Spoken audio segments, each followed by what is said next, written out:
Raiko Toroman ay magbabalik sa PBA bilang isang active consultant ng Converge FiberXers sa upcoming Governors Cup, PBA Governors Cup. Pag-alaman nga na si Aldin Ayo ay tinanggal na nga sa FiberXers bilang head coach ng koponan.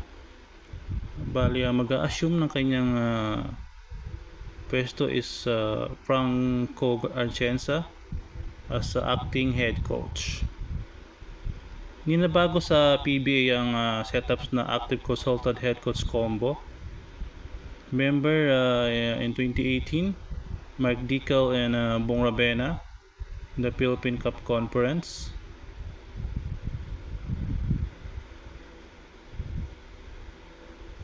Also, the recently concluded Philippine Cup, Meralco won the championship with combination of Nenad Bucinic and Luigi Trillo.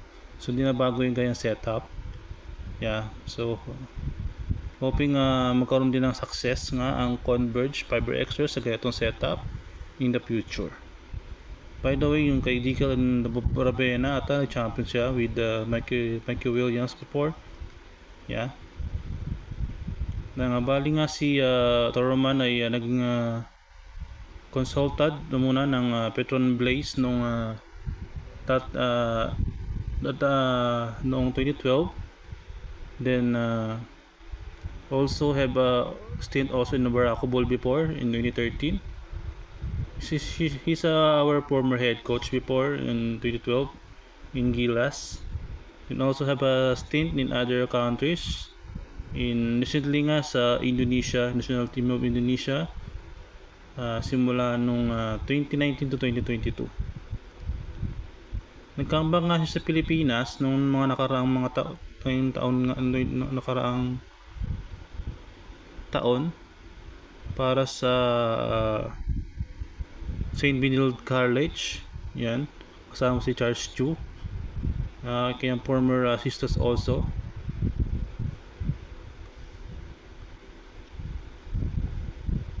St. Benilde yan. Tapos nga si Chu nga ay kasalukuyang head coach ng SGA, Strong Group Athletics, na naging second placer ng Dubai International Tournament, then champion ng recently concluded Jones Cup. Hindi raw siya pwede maging head coach muna ng Chichu, ID ata pwede maging head coach ng Converge dahil sa NCAA and PBA rules na bawal mag-take ng dalawang job as a head coach. Yan. Pwede yata assistant but not head coach at the same time and different entities. Yun. So ngayon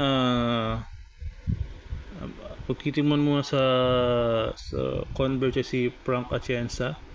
So wala siyang experience as a head coach before, but siya ay assistant ng dating Alaska team na kinuha nga ng Converge at pinili ng Converge ngayon.